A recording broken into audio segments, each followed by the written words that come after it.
Hey everybody, KMO here, and in this video I am going to read some of, summarize more of, and riff on an article that appeared in The Atlantic a little over a year ago. It is by Yuval Noah Harari. He's an author I like quite a bit. He is the author of Homo Deus and 21 Lessons for the 21st Century, and at least one other book that did rather well. Sapiens, that's the one. And the relevance to my, the ongoing content here will be obvious as soon as I start reading. But the article is called Why Technology Favors Tyranny. Artificial intelligence could erase many practical advantages of democracy and erode the ideals of liberty and equality. It will further concentrate power among a small elite if we don't take steps to stop it. 1. I'm going to read you the first 3 paragraphs. 1. The growing fear of irrelevance. There is nothing inevitable about democracy. For all the success that democracies have had over the past century or more, they are blips in history. Monarchies, oligarchies, and other forms of authoritarian rule have been far more common modes of human governance. The emergence of liberal democracies is associated with ideals of liberty and equality that may seem self-evident and irreversible, but these ideals are far more fragile than we believe. Their success in the 20th century depended on a unique technological condition that may prove ephemeral. In the second decade of the 21st century, liberalism has begun to lose credibility. Questions about the ability of liberal democracy to provide for the middle class have grown louder. Politics have grown more tribal, and in more and more countries, leaders are showing a penchant for demagoguery and autocracy. The causes of this political shift are complex, but they appear to be intertwined with current technological developments. The technology that favored democracy is changing, and as artificial intelligence develops, it might change further. And in this first section, he goes on to describe how both in the Soviet Union and in the United States and Western democracies generally in the 20th century, particularly at mid-century, as the Cold War was really reaching a crescendo, propaganda in both countries depicted workers, normal people, as Andrew Yang would say, as integral to the future of their nation. So both Soviet propaganda posters and similar things in the United States would show steel workers or miners or other people who worked with their hands and their bodies, manual laborers, striking heroic poses, looking to the future. The message was, it is our system of organizing labor that is going to create the better tomorrow. Well, for more and more people these days, the things that we're told are going to create a better tomorrow, blockchain, machine learning, they have no idea about that stuff. And so the message to them is, if you don't know what we're talking about, if you are not already participating in these fields, you're kind of along for the ride, but you're not really integral to this ongoing project. In fact, you're increasingly irrelevant. And multiple commentators have pointed out that it is easier to fight back against exploitation than it is to fight back against irrelevancy. Okay, so I'll give you one paragraph from the second section. Section 2, a new useless class. Let's start with jobs and incomes, because whatever liberal democracy's philosophical appeal, it has gained strength in no small part thanks to a practical advantage. The decentralized approach to decision-making that is characteristic of liberalism in both politics and economics has allowed liberal democracies to outcompete other states and to deliver rising affluence to their people. So this is a continuation of the first section, that normal people, as Andrew Yang says, are less and less relevant to the plans, the schemes, the visions of the real movers and shakers in this society, and those are the people who are developing and utilizing machine learning, artificial intelligence, and increasingly, I don't talk about this much on the this channel, but Yuval Noah Harari is focusing almost equally on artificial intelligence and biotechnology. And at this point, he basically offers some justification for why we really should consider the possibility that an increasingly large segment of the population will be economically irrelevant in the near future. And he says that in the 20th century, largely The jobs that were lost to technology were physical jobs. Physical tasks could be mechanized, automated, but not cognitive tasks. So a lot of people moved from doing physical work, manual labor, to cognitive work. Most of it was routine cognitive work, but at the time, technology couldn't do that sort of thing. He says, is there a third type of work that we can migrate to stay ahead of machine competence? Probably not. You might think that emotional work is different from cognitive work, and I think that's probably just wrong. I think that emotional work, recognizing other people's emotional states and then drawing upon the appropriate, behavioral repertoire to respond to that, is largely a matter of pattern recognition, which machines are better at than we are. Right now in narrow domains, but increasingly that will be numerous narrow domains, and as they become interconnected, a more general competence at pattern recognition, including emotions. But what machines are not good at right now is creativity. Spotting novel sorts of patterns or associations, or coming up with novel combinations that aren't obvious and are not routine. So the more we can make our work creative, the safer we are from automation. Now, I do almost nothing but creative work, but since there's not a lot of demand for it, that hasn't helped me a whole lot. So work has to not only be creative, but it has to generate a profit for some profit-seeking entity. He turns to chess and talks about how for a good decade after Deep Blue beat Garry Kasparov, and it was clear that AI was better at chess than the best humans, there was still this period where a human-computer team, was better than the best humans and better than the best computer chess-playing algorithms. But, and this is sort of the dispiriting part, when machines play chess against humans, they tend to do things that no human had ever done before, things that are super unconventional. These are the sorts of unconventional moves in chess that humans had never employed in the past, but which chess-playing algorithms like Google's AlphaZero stumbled upon, basically, just churning through all possible combinations in learning to play chess by playing against itself. So these days, if a judge, a referee in a chess match suspects cheating on the part of a human player, the thing that is going to alert them to the possibility that the human chess player might be getting help from a machine will be novel moves, which is to say, creativity.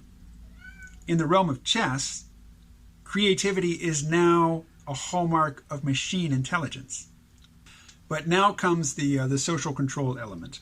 He writes, the same technologies that might make billions of people economically irrelevant might also make them easier to monitor and control. So remember in 2016, the whole Cambridge Analytica scandal.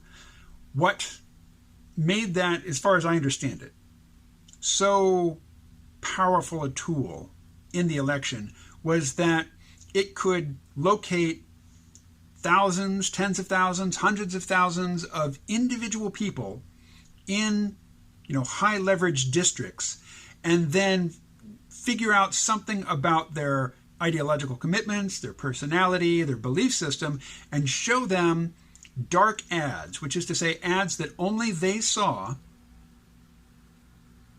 and which were then deleted shortly after they saw it, so there was no record of them.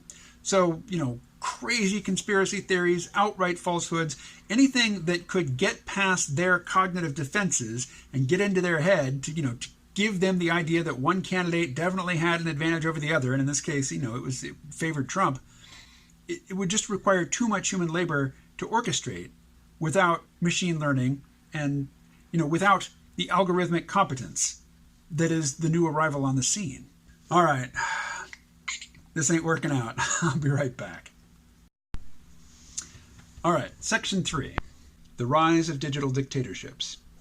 As many people lose their economic value, they might also come to lose their political power. The same technologies that might make billions of people economically irrelevant might also make them easier to monitor and control. What's he talking about here? Well, basically he's saying that capitalism and democracy beat centralized systems of political and economic control because it was a more efficient system of information processing. Basically, by allowing for information collection, processing, and decision making to take place on a distributed basis rather than bringing all the information to a central repository and then having, an army of technocrats do all the processing under the watchful eye of a central government and then make all decisions centrally and, send those decisions back out to the hinterlands. That is really inefficient given 20th century technology. But, he says, in the future, when, actually in the present, but increasingly in the future, as machine intelligence can do the cognitive labor of vast armies of trained human technocrats, centralized data processing, decision-making, and control might become workable in a way that it wasn't in the 20th century. And I think, we just have to look to China to see that. In this section, he also talks about, the use of algorithmic learning and data collection for social control. And he talks about how in the East Bank, the Israeli government has implemented this totalitarian, panopticon system of tracking and social control, which not only, is visual, but is also algorithmic on social media. It's basically tracking everything that people do, say, and where they go, who they associate with. It's done on a basis that might even put the Chinese to shame at this point. And that got me thinking about the movie Minority Report. Now, you might not be a big Steven Spielberg fan or a big Tom Cruise fan, but one thing that movie did, it showed us the potential for using technology to monitor a supposedly democratic, free, commercial society using biometric identification and tracking. And in the movie, everybody was identified everywhere they went by these little cameras that zapped their eyes and didn't, hurt their eyes, but it read their iris patterns, which are unique to you. They're like a fingerprint. And Tom Cruise, when he was on the run to avoid this system of ubiquitous tracking, he had somebody else's eyes transplanted into his head. Well, that worked for the film, but that wouldn't work in reality because our systems of social control and monitoring are not going to be limited to just one technology like iris pattern recognition.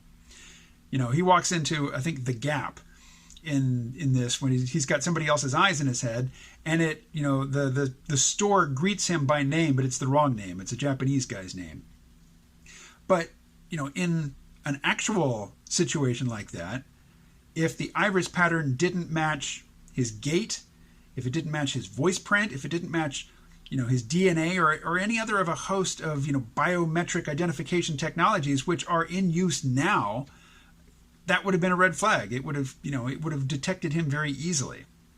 So the future that we're moving toward is a more competent totalitarian surveillance state than the one depicted in that movie. Section 4, the transfer of authority to machines.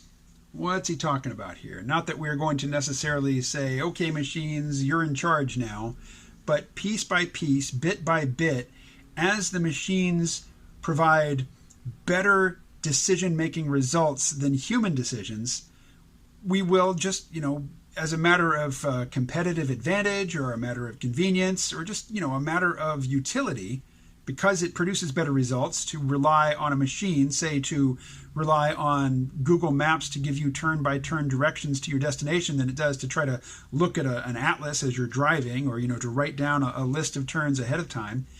So, it's just easier for us, and we get better results by outsourcing certain cognitive capacities to our machines now. And, how many phone numbers do you know? But it's not just cognitive capacities that will be passing over to machines. It will be decision-making effects. The Pentagon is really set on developing autonomous weapon systems because as long as there's a human in the loop, that's a slow point. If machines are collecting the information locally, processing it locally, and then making appropriate military decisions with it locally, they proceed faster than if they have to communicate with a human in a trailer in, Nevada on the other side of the planet. The autonomous weapon systems, in a fight with remote piloted ones, the autonomous ones win. So eventually he comes, to the prescription phase. What should we do about all this? Now, if you're a fan of Andrew Yang, UBI is one thing, but that covers just a little piece of it. That just covers the unemployment part. There's so many other pieces to this. There's the social control, there's the surveillance, there is the manipulation, manipulation of worldviews. There is the loss of human capability and competence, and the loss of autonomy to machines. Universal basic income it only touches one of that bouquet of challenges that we face. So here's one paragraph that I want to read to you in its entirety. So what should we do? For starters, we need to place a much higher priority on understanding how the human mind works, particularly on how our own wisdom and compassion can be cultivated. If we invest too much in AI and too little in developing the human mind, the very sophisticated artificial intelligence of computers might serve only to empower the natural stupidity of humans, and to nurture our worst, but also perhaps most powerful, impulses, among them greed and hatred. To avoid such an outcome, for every dollar and every minute we invest in improving AI, we would be wise to invest a dollar and a minute in exploring and developing human consciousness. Now, that doesn't mean drinking ayahuasca or, taking DMT. But I think one thing he does have in mind is meditation. You all know Harari is a dedicated meditator. He does it multiple hours a day. But elsewhere in this piece, he talks about how, right now the model is that the state provides an educational structure for children, and then, once they graduate from that educational structure into the workforce, then, they just go and work. But with technology changing so quickly, people are going to have to continuously, re-educate themselves. They are going to need to get, new skills and somehow maintain the stamina to constantly be updating their skills, which most people don't want to do. I don't want to do. I mean, there are things that I really want to do, like animation, which involve just learning new pieces of software that I've been procrastinating on for years.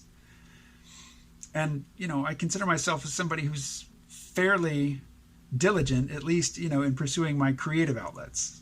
But think about this. Right now, the idea of retraining workers is not new. But right now, a big piece of that is it takes the form of adults. They pay money to some private, learning venture. I wouldn't even call it an institution, like University of Phoenix. You take out a loan, you go into debt to take classes which have been sold to you as your ticket to continued economic relevance. But the motivation behind the creation and the implementation of this whole educational experience is to profit.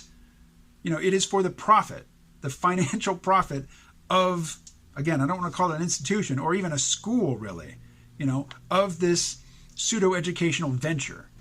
That really, that is not addressing the challenge. What that is exploiting, this vulnerability created by rapidly advancing technology to push more people into debt and to create profit. And right now, the primary means of re-educating adults just plays right into that whole model, concentrating wealth and power at the expense of normal people.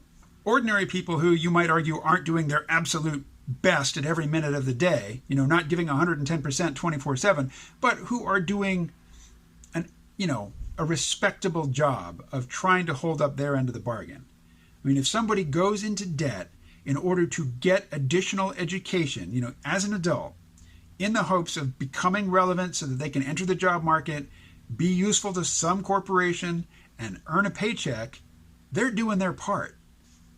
It is not the individual's fault if, after going into debt and completing the training, they don't have any more economic relevance than they did before. So another reason to learn more about how the human mind works is to make us better able to team up with machine intelligence. So for all manner of domains, there's likely to be a period like there was with chess where, a combination of a skilled human working in conjunction with an algorithm will do better than an algorithm by itself or a human by him or herself. But like chess, that is likely to be a temporary arrangement. And over the course of, say, an individual's career, the algorithm or the AI or whatever that evolves into, whatever we call it in the future, is going to assume more and more responsibility and authority and carry more of the load than the human. And by the end of the human's career, they might be just an appendage, just a free rider. But I agree. I mean, as much as, we are throwing resources into creating machine competence in a variety of domains, we need to be exploring the human mind so that we can further cultivate human minds to be relevant, to retain some value. I mean, right now, our primary value, hate to say it, is, it's the Moravec's paradox. We are good at walking and turning doorknobs and picking up dropped items and navigating through unfamiliar and semi-chaotic terrain. All of those skills, which are amazing, don't count in the marketplace for much. Because most people can do all those things. They're not worth much to employers. It is an amazing set of competences that we have, but as of yet, nobody has figured out how to pair those competences with machine intelligence to do something which is economically relevant. Something which this video isn't, for the most part. I might make $1 off it. Anyway, thank you very much for watching. Thank you for listening. Thank you for considering these ideas. I will talk to you again tomorrow. I would appreciate it if you would like, subscribe, share, all that good stuff. It's, just a matter of a few swipes on your screen and a little tap. I'm told it helps. Talk to you tomorrow.